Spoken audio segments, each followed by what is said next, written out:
ফিতে পেস পড়ছে। আমরা বেলা শেষে মুরগি দিয়েই খাচ্ছি। টাগরা হিজে যাবে তার জন্য আমি খাবো না। খবরদার ভুলেও মানুষ হইতে যাইও না। মানুষের জীবনের আয়োজন এই তালুকদার চর। আমাগো শালিককে দুদুর মতো দেখতে লাগে, কারণ আমি একটু কথা অতিরিক্ত বলি। সঙ্গে থাকুন বুলেটটি।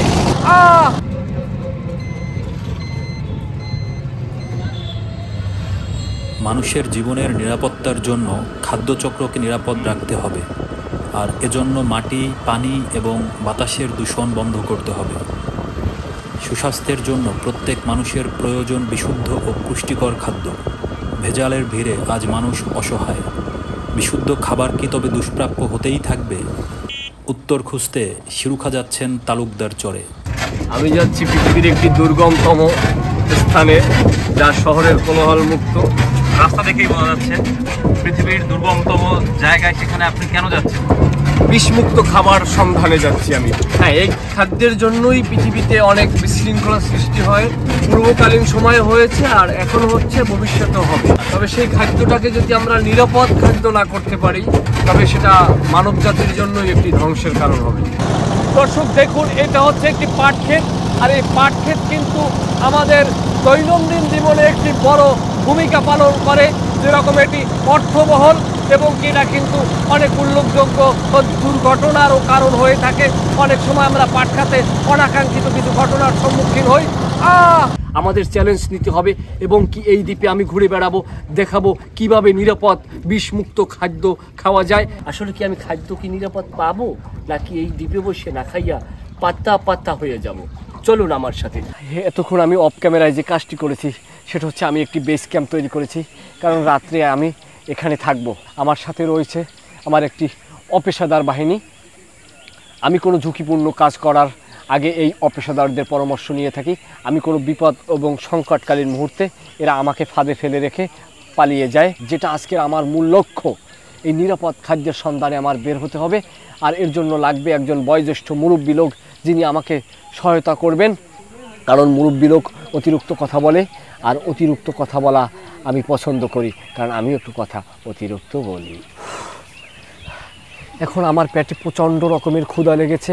এই দেখেন, আমি দাঁড়াই গেছি কিন্তু এরা বই রয়েছে। কত বড় আহাম্মক গর্দব, এদের কথা নাই বললাম। এই মুহূর্তে আমার একজন বয়বৃদ্ধ মানুষের দরকার, কারণ যে আমাকে এই অঞ্চলের পথ দেখাবে আর আমার সাথে সঙ্গ দেবে পুরোটা সময় ধরে। পেয়ে গেছি আমার সেই কাঙ্ক্ষিত যে মুরব্বী। আমাগো শালিককে দুদুর মতো দেখতে লাগে। এই শালিককে দুদু, আমি জানি না কি তার নাম, কিন্তু এইরকম একজন মুরব্বী আমি চেয়েছি, কিন্তু অনেক পথ খোঁজাখুঁজির পরে আমি তাকে পেয়ে গেছি। আমি তার সাথে পরিচয় হব। আপনি একটু কি দাঁড়াবেন দয়া করে? আমি পৃথিবীর প্রত্যন্ত অঞ্চলে আমি ঘুরি ফিরি, আর সেখানের জীববৈচিত্র্যের কথা তুলে ধরি। এবার আসছি আমি এই দ্বীপে। এই দ্বীপে আমি নিরাপদ খাদ্যের সন্ধান করব। আপনি কি আমার সাথে সঙ্গ দিতে ইচ্ছুক? হ্যাঁ, থাকবো আমার লাগে। আপনার নাম কি? আনোয়ার হোসেন। আমার বলা হান্নু হান্নু হান্নু দুদু আমার সাথে থাকবে। দর্শক, আপনাদের সাথে একটি কথা আমার বলাই হয়নি, কারণ আমি যেই দ্বীপটিতে আছি এটার ভৌগোলিক অবস্থান আপনাদের জানিয়ে দিতে চাই। এই দ্বীপটির এক পাশে রয়েছে ভয়ঙ্কর দুর্ধর্ষ কালাবদর নদী, আর অন্যদিকে রয়েছে আরিয়াল খাঁ নদী। এই দুই নদীর ঠ্যাঙ্গের সিপার যে কুস্কিটা, এইটা হচ্ছে এই তালুকদার চর।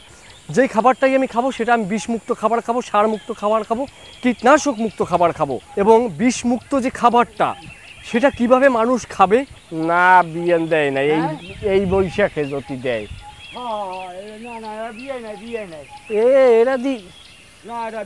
এটা দি খাস হিসাব। কি খবর? এ খবর কি? তোর নাম কি? নাম কয় না। তোমার নাম কি? তোমার নাম কি? তোমার নাম কি?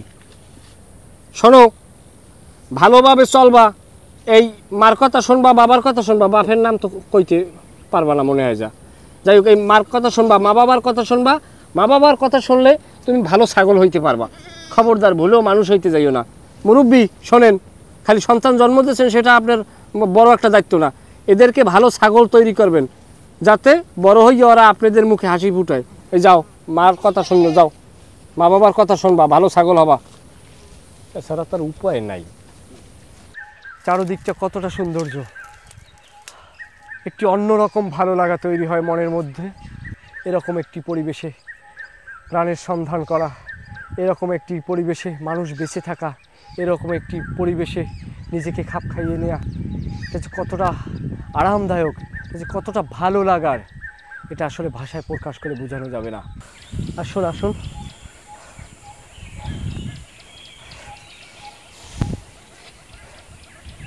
একটা বাড়ির জন্য দেখুন, তাকিয়ে দেখুন এই যে নৌকোগুলো, ছোট ছোট নৌকোগুলো, কারণ এটি কোনো সাধারণ নৌকা নয়।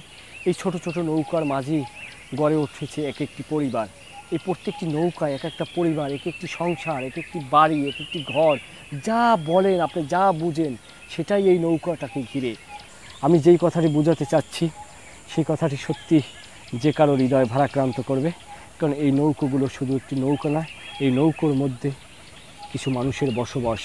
এই নৌকোর ভিতরেই তাদের জন্ম, এই নৌকোর ভিতরেই তাদের মৃত্যু, এই নৌকোর ভিতরেই তাদের বিয়ে হয়, এই নৌকোর ভিতরেই থেকেই তাদের জীবনের যত আয়োজন থাকে জীবনকে ঘিরে, তাই এই নৌকোর ভিতরেই যেন সব কিছু পরিসমাপ্তি হয়ে থাকে। নয়ন বিরাম, চোখ জুড়িয়ে যায়। আমার বয়স 65। 65 বছর না? হ্যাঁ। পুরো দ্বীপটা ঘুরলাম।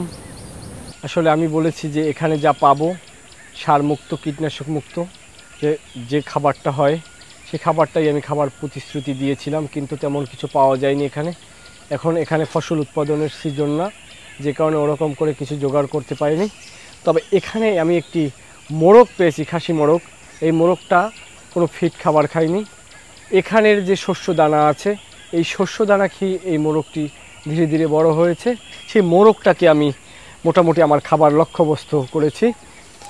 এই দেখুন, এত লজ্জা শরমের কিছু নাই, তোমাকে কেনা হবে এখন। এই আসেন আসেন, মোরগের মালিক আসেন। কত টাকা চান? 700 টাকা। 500 টাকায় দিবেন? দিয়ে দিয়েছেন? যাক, 500 টাকায় নিলাম। যাই হোক, আমরা এটা কিনে নিলাম। এই বৌলালা মোরগ দিয়েই হবে আমার ফিতে পেস পড়ছে। আমরা এই যাত্রায় আমরা ওরকম কিছু পাইনি, তবে এখানে যা খাওয়া হয়, এই দ্বীপের মানুষ যা খেয়ে বেঁচে থাকে তা আমরা যা খাই তার চেয়ে ওনারা অনেকটাই বিষমুক্ত খাবার খেয়ে থাকেন, একটা ভালো খাবার খেয়ে থাকেন, পিওর খাবার খেয়ে থাকেন, ঠিক আমার মতো আর কি। আরে উনি হারা দেশে ডাঙ্গা মারছে না? এই মোরগটা আরও ওজন হতে পারতো। এই যারা এই মোরগটাকে ভারী হতে দেয়নি সেই দুষ্কৃতিকারী, সেই চক্রান্তকারীর দল ওই দেখুন। ও আমার কাছে অনেক কথা বলছে, ওর কাছে আমি জিজ্ঞেস করছি তোমার ওজন এরকম কেন? ও উঠে বলে তা আপনার ওজন এরকম কেন? আমি আমার দায়িত্ব আছে না? আমারও দায়িত্ব আছে। আমি কইছি হয়েছি তোর বাঙ্গাই কোয়া লাগবে না, আমি যা বোঝার বুঝছি। বন্ধুরা, আমার সেই মোরগ প্রায় রান্নার শেষের দিকে। অন্য রকমের গন্ধ, অন্য রকমের সুবাস, এখনই খেতে মন চাচ্ছে, কিন্তু জিভে পুড়ে যাবে, টাগরা হিজে যাবে, তার জন্য আমি খাবো না। আমরা সকাল থেকে এই তালুকদার চরে ঘুরেছি, এখানের মানুষের জীবন জীবিকা সম্পর্কে জানার চেষ্টা করেছি, পিওর খাঁটি খাবার, বিষমুক্ত খাবারের সন্ধান করেছি। যাই হোক, আমরা বেলা শেষে মুরগি দিয়েই খাচ্ছি, ওরকম কিছু আমরা পাইনি। আলহামদুলিল্লাহ, সবাই সুস্থ থাকবেন, সুন্দর থাকবেন, ভালো থাকবেন, সেই প্রত্যাশাই রইল। আল্লাহ হাফিজ।